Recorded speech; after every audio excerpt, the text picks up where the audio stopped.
Hey everybody, it's Dak here from the Ed Boys, and today's topic of discussion is why some items in the game are so damn expensive.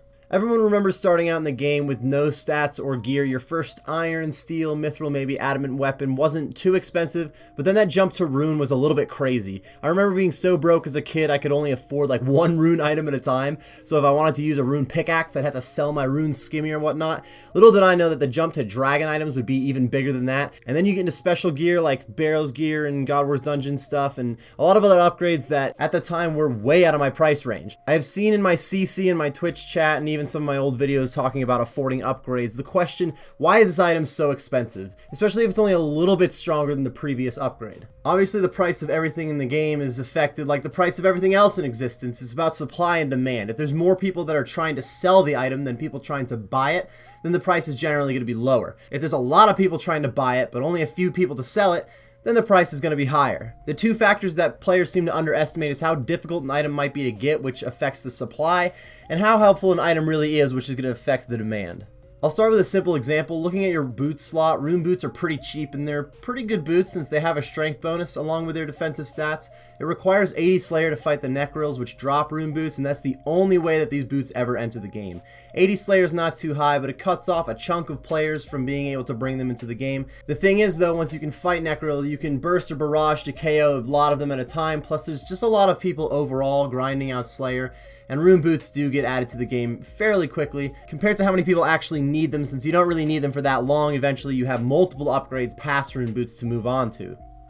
Dragon boots are much pricier than rune boots, and they can only be dropped by the spiritual mages who require level 83 Slayer to kill. Not only is this a little bit higher requirement than rune boots, but you can't kill spiritual mages quite as fast as the Nechril, so there's a lot less dragon boots coming into the game. Plus, the upgrade for dragon boots is so expensive that many players don't move on and resell their boots quite as quickly compared to the rune boots, so they're not really being traded back as often. You can upgrade dragon boots to primordial boots by adding a primordial crystal to them. They're like 70 times the price of dragon boots, but only make a small difference in your overall damage per second. To get a primordial crystal, you're going to need 91 Slayer to fight Cerberus, the Hellhound boss, and not only do you kill this boss much slower than spiritual mages, but the primordial crystal is a much more rare drop than just dragon boots, and you also need a pair of dragon boots already to make them, so the reason that the boots are so much more expensive is clearly just because they're a lot more rare. There's a small supply overall with not very many of them coming into the game compared to how many people are eventually going to need to upgrade from dragon boots, since those really aren't that expensive. It's also kind of a pain to grind out Cerberus tasks. Even if you have a spectral spirit shield, it costs a decent amount of money, and the only time you really profit a lot is if you get the primordial crystal. So anybody who takes the time to actually kill the boss and get the crystal is going to want to sell it for a pretty high price. It's kind of reasonable that it has stuck to being an expensive item for so long. Another way to look at it is the time needed to get these items from a fresh account without just buying them. So basically an Iron Man, but you could trade for your food and your supplies and stuff, just getting to the levels and actually getting the drop yourself. Bronze boots aren't sold too often, so the price is a little jumpy, but they're about 500 coins. That means the prims are nearly 65,000 times the price of bronze boots, and obviously not 65,000 times better. That'd be ridiculous. If you made a brand new account and then you rush to get bronze boots, you only need 10 Slayer to fight the cave crawlers that drop them, and they're really weak and quick to kill. You could probably do it in under an hour depending on your RNG. Even if it took you 5 hours, compared to starting a fresh account, training to 91 Slayer, then grinding out Serb tasks until you get that primordial crystal and hopefully you don't go Mr. Mammal dry, it's not going to be 65,000 times the amount of hours you had to put in for bronze boots, but it's likely to take you a few months of gameplay depending on how well you're doing. This gives more reason for those who actually get the crystal drop to sell it for a high price.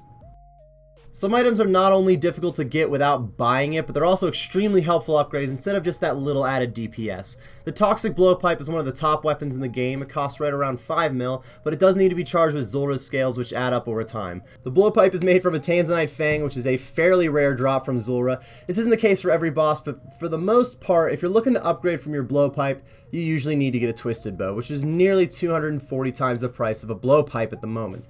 The Twisted Bow is a rare drop from Raids, the Chambers of Zarek, and I could hit all the same points that I hit in the boots conversation. Raids are a later game content than Zulrah, and it's more of a rare drop, so obviously there's a lot less Twisted Bows in the game than Blowpipes.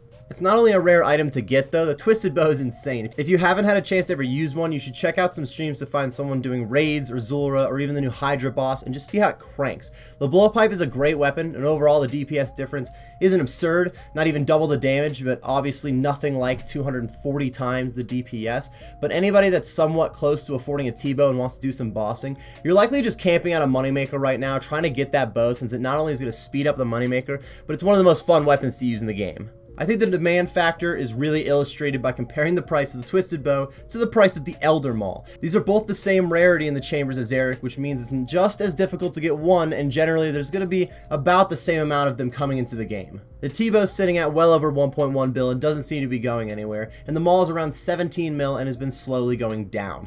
It's approaching half the price of that Primordial crystal, but it's the rarity of a Twisted Bow.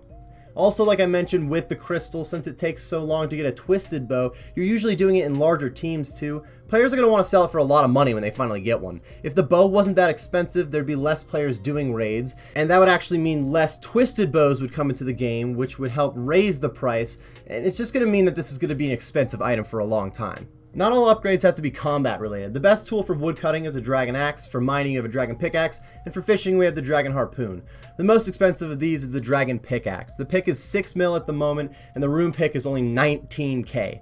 The dragon pick is between 5 to 6% faster than a rune pick, so at Motherlode Mine, if you went from 85 to 99 mining, this is just over 9.7 mil XP. You average about 48k mining XP an hour with the dragon pickaxe, so that's 203 hours of mining.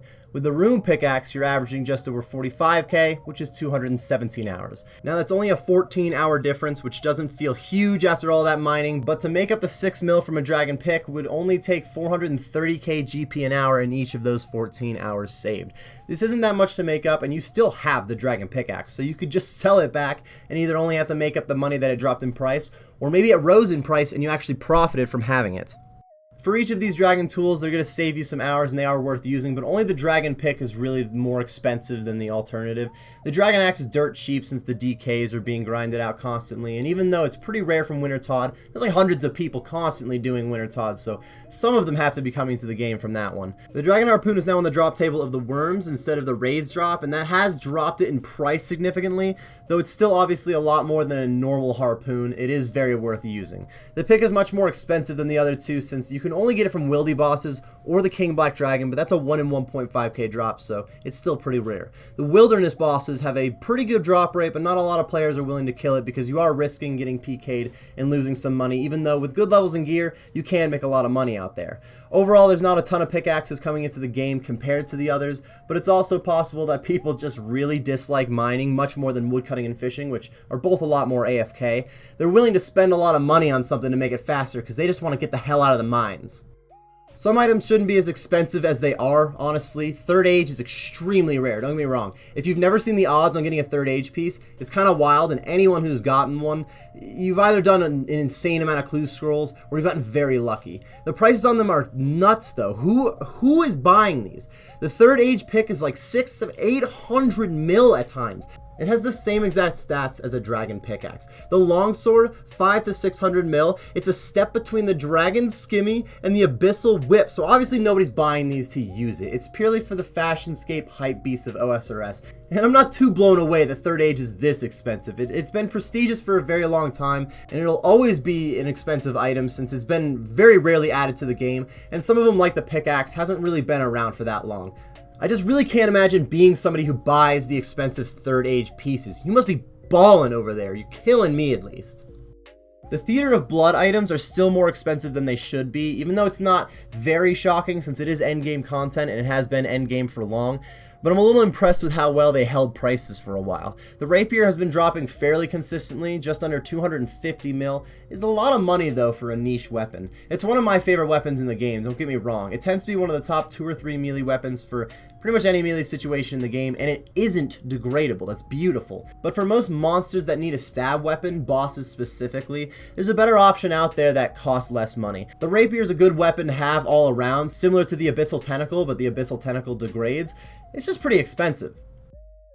The Sanguinesti staff is 170 mil, and it's a smidge stronger than a trident, but also has a healing effect very similar to the full Guthan set. It's nice to have for some bosses like Zulrah, the Kraken, both Chambers of Xeric, and Theater of Blood, but the healing effect really isn't insanely powerful, and it really just makes things more convenient. It's not going to speed up your money making much. In fact, it costs a little bit more to use than the trident, so it's going to cost you more money. It is a really fun weapon, though, I'm not going to lie.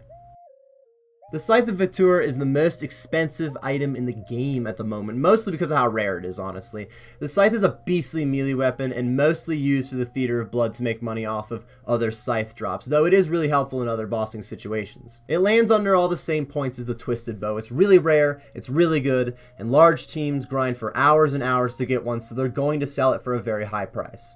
I don't think it'll be more expensive than the T-Bow forever, though. It's going to be one of the most expensive items in the game still, but let's say you liquidated every player's bank, and then you auctioned off limited items. So everybody, however much all your items are worth, you now have that much money to spend in this auction. And they're only going to sell like 100 T-Bows and 100 Scythes for people to use. I feel like the T-Bows would sell for a higher price overall. Like the 100 people that had the most money and could buy a T-Bow, they're probably buying that for a ridiculous amount of money. The Scythes probably go for a lot. I don't see it being the T-Bow. The Twisted Bow is just used for a larger variety of content. Again, I'm not really shocked that the Scythe is as expensive as it is. It's just impressive how well it's held that price so far.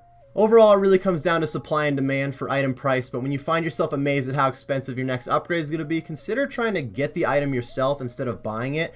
And if that seemed like it was going to be too difficult or time consuming, then you might realize why some of these things are so freaking expensive, honestly. Thank you for watching, everybody. I do hope you enjoyed or you got some useful information. Continue the conversation below. So far, I'm sure this is very one-sided, so if you agreed with me, you're probably loving it. If you disagree with me, you're like, damn, this fucking guy.